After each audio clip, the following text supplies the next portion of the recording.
তুমি কি এমন কোনো পরিস্থিতিতে পড়েছ চোখ বন্ধ করে 2 হাত তুলে আল্লাহর কাছে যা চাইবা তাই তোমাকে দেয়া হবে? হ্যাঁ, ঠিক শুনছ।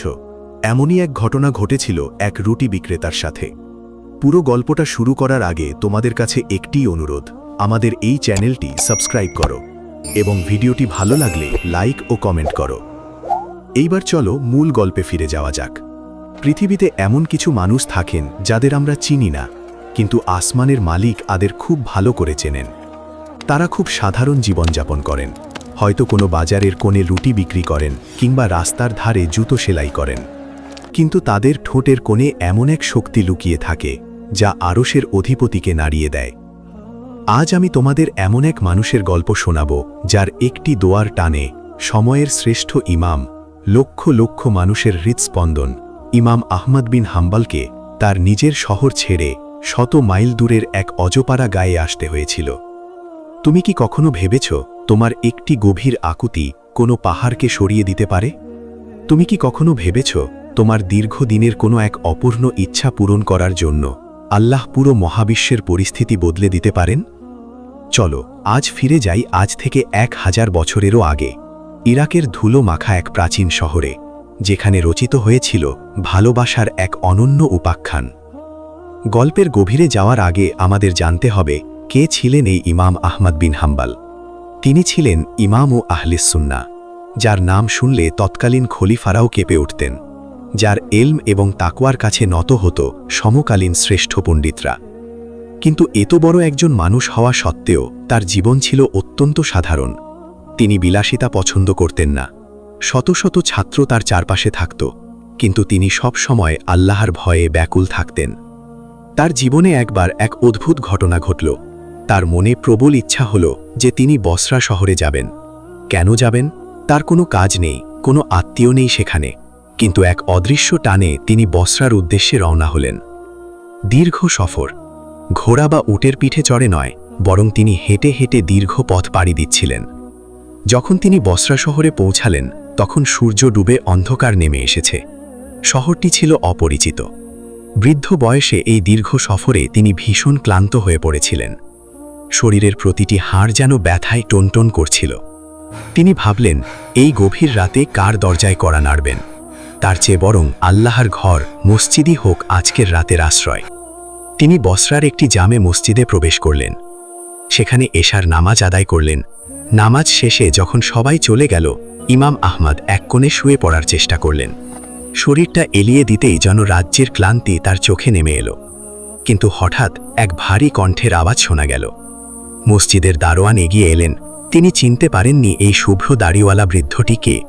তিনি কর্কশ কণ্ঠে বললেন, হে মুসাফির, মসজিদে ঘুমানো নিষেধ, বেরিয়ে যান। এই মসজিদে তো আপনি থাকতে পারবেন না, এটা ঘুমানোর জায়গা না। ইমাম আহমদ অত্যন্ত বিনয়ের সাথে বললেন, বাবা, আমি অনেক দূর থেকে এসেছি, আমি বড় ক্লান্ত, রাতটা কি এই এক কোণে কাটানো যায় না? কিন্তু দারোয়ানের হৃদয়টা লোহার মতো শক্ত। তিনি ইমামকে জোর করে টেনে হেঁচড়ে মসজিদের দরজার বাইরে বের করে দিলেন। ভাবুন তো, যার পায়ের ধুলো নেওয়ার জন্য মানুষ লাইন ধরে দাঁড়িয়ে থাকত, আজ তিনি এক টুকরো আশ্রয়ের জন্য লাঞ্ছিত হচ্ছেন। কিন্তু ইমামের মুখে কোনো অভিযোগ নেই। তিনি একে আল্লাহর ইচ্ছা বলেই মেনে নিলেন। মসজিদের পাশেই ছিল একটি ছোট্ট রুটির দোকান। সেই দোকানের মালিক এক মধ্যবয়সী সাধারণ গরিব মানুষ, সারা রাত জেগে রুটি তৈরি করতেন ও বিক্রি করতেন। তিনি একটু পরেই লক্ষ্য করছিলেন মসজিদের দারোয়ান একটি বৃদ্ধ লোকের সাথে খারাপ আচরণ করছে। এই বৃদ্ধ মুসাফিরের অসহায়ত্ব তিনি দূর থেকে পর্যবেক্ষণ করলেন। তিনি বেরিয়ে এলেন। ইমামকে দেখে তার মনে দয়ার উদ্রেক হল। তিনি বললেন, হে মুসাফির, আপনি কি আজ রাতটা আমার এই ছোট্ট দোকানে কাটাতে পারেন? এখানে আমার চুল্লির আগুন আপনাকে উষ্ণতা দেবে, আর আপনি শান্তিতে ঘুমাতে পারবেন। ইমাম আহমদ কৃতজ্ঞ চিত্তে রাজি হলেন।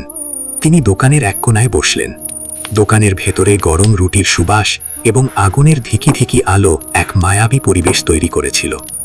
ইমাম লক্ষ্য করলেন সেই রুটি বিক্রেতা এক অদ্ভুত কাজ করছেন। তিনি যখনই আটা মাখছেন তিনি পড়ছেন আস্তাগফিরুল্লাহ।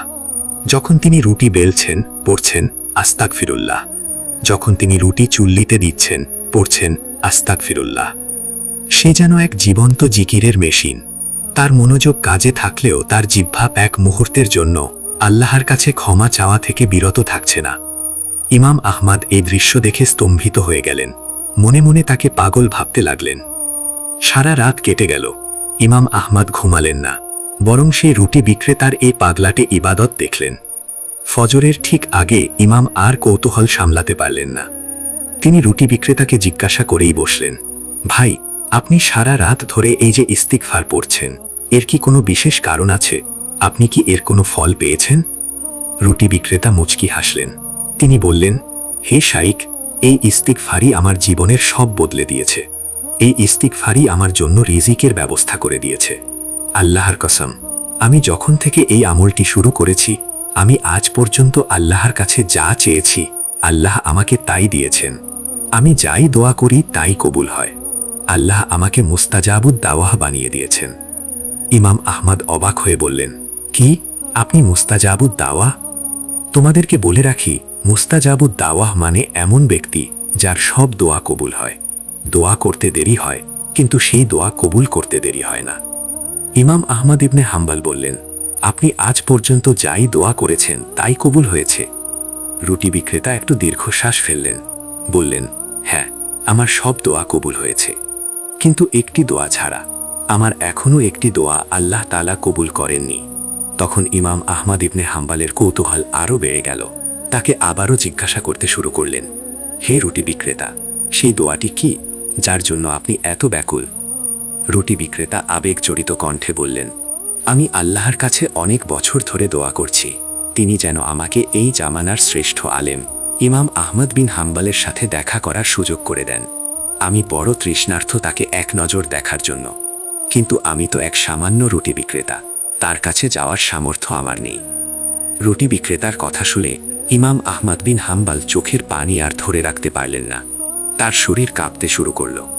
তিনি বুঝতে পারলেন কেন তিনি ঘর ছেড়ে বসরার উদ্দেশ্যে বেরিয়েছিলেন, কেন তিনি ক্লান্ত শরীরে এই অপরিচিত শহরে এসেছেন, আর কেনই বা সেই মসজিদের দারোয়ান তাকে মসজিদ থেকে বের করে দিয়েছিল। ইমাম আহমদ কান্না কান্না কণ্ঠে বললেন, সুবহানাল্লাহ, ওহে আল্লাহর প্রিয় বান্দা রুটি বিক্রেতা, আপনার দোয়া আল্লাহ কবুল করে নিয়েছেন। রুটি বিক্রেতা হতভঙ্গ তার দিকে তাকিয়ে আছে, পরিস্থিতি বুঝতে পারছেন না। তখন রুটি বিক্রেতা বললেন, আমার বড় শখ ছিল যে একদিন এই জামানার শ্রেষ্ঠ মুহাদ্দিস ইমাম আহমদ বিন হাম্বলের কপালে চুমু দিয়ে মৃত্যুবরণ করার, কিন্তু আল্লাহ মনে হয় আমার সেই দোয়াটা আর কবুল করবেন না। ইমাম আহমদ বিন হাম্বল কাঁদতে কাঁদতে রুটি বিক্রেতাকে জড়িয়ে ধরে বললেন, তুমি যেই আহমদ বিন হাম্বলের অপেক্ষায় ছিলে, সেই আহমদ বিন হাম্বল আমিই নিজেই। পরিস্থিতি ঠান্ডা হয়ে গেল। রুটি বিক্রেতা হতভঙ্গ হয়ে গেল, তার হাতের কাজ থেমে গেল। ইমাম আবার বললেন, আপনার দুয়ার টানে আল্লাহ আমাকে অপমানিত করে মসজিদ থেকে বের করে দিয়েছেন। আপনার দুয়ার টানে আল্লাহ আমাকে এই অন্ধকার রাতে আপনার এই ছোট্ট দোকানে টেনে এনেছেন। আল্লাহ আপনার দোয়া অপূর্ণ রাখেননি। সেই মুহূর্তে সেই ছোট্ট দোকানে এক অদ্ভুত পরিবেশ তৈরি হল। রুটি বিক্রেতা ইমামকে জড়িয়ে ধরে কাঁদতে লাগলেন। তারা দুজনেই বুঝলেন আল্লাহ তার বান্দার প্রতি কতটা মেহেরবান। প্রিয় শ্রোতা, এই গল্পটি আমাদের কি শেখায়? এটি শেখায় যে আস্তাগফিরুল্লাহ, এই ছোট্ট শব্দটির মধ্যে কত বড় রহস্য লুকিয়ে আছে। আমরা অনেক সময় হতাশ হয়ে পড়ি। আমরা ভাবি আমাদের দোয়া বুঝি কবুল হচ্ছে না, কিন্তু আমরা কি জানি আমাদের ইস্তিগফার আমাদের জন্য আসমানের দরজা খুলে দিতে পারে? পবিত্র কুরআনে আল্লাহ তাআলা বলেছেন, তোমরা তোমাদের রবের কাছে ক্ষমা প্রার্থনা করো, নিশ্চয়ই তিনি অতিশয় ক্ষমাশীল। তিনি তোমাদের উপর অজস্র ধারায় বৃষ্টি বর্ষণ করবেন, তোমাদের ধন সম্পদ ও সন্তান সন্ততি বাড়িয়ে দেবেন, এবং তোমাদের জন্য বাগ বাগিচা ও নদী নালা প্রবাহিত করবেন। সূরা নূহ। আপনি যদি আজ কোনো কষ্টে থাকেন, যদি কোনো অসম্ভব স্বপ্ন পূরণ করতে চান, তবে ইস্তিগফারকে আঁকড়ে ধরুন। হতে পারে আপনার একটি ইস্তিগফারের কারণে আপনার জন্য ভাগ্য বদলে যাবে। তোমার জবানকে সব সময় সিক্ত রাখো আল্লাহর জিকিরে। কে জানে, হয়তো তোমার টানে আল্লাহ কোনো রহমতের ফেরেশতা তোমার দরজায় পাঠিয়ে দেবেন। আজকের মতো এখানেই বিদায় নিচ্ছি। এই গল্পটি যদি তোমার হৃদয়ে সামান্যতম শান্তি দিয়ে থাকে, তবে অন্যের সাথে শেয়ার করতে ভুলবে না। আল্লাহ আমাদের সবাইকে ক্ষমা করুন এবং তার প্রিয় বান্দাদের অন্তর্ভুক্ত করুন। আস্তাগফিরুল্লাহ, আস্তাগফিরুল্লাহ, আস্তাগফিরুল্লাহ। আসসালামু আলাইকুম। আপনারা এতক্ষণ পর্যন্ত যে ভিডিওটি দেখলেন, এই ভিডিওটি সম্পূর্ণ একটি সত্য ঘটনা অবলম্বনে তৈরি করা। আপনাদের কাছে যদি এই ভিডিওটি ভালো লেগে থাকে এবং এই রকম আরও নিত্য নতুন ভিডিওগুলো পেতে চান, তাহলে অবশ্যই আমাদের চ্যানেলটি সাবস্ক্রাইব করে দিবেন আর এই ভিডিওতে একটি লাইক করে দিবেন। আর আপনারা কে কোথা থেকে দেখছেন অবশ্যই কমেন্ট বক্সে জানিয়ে যাবেন।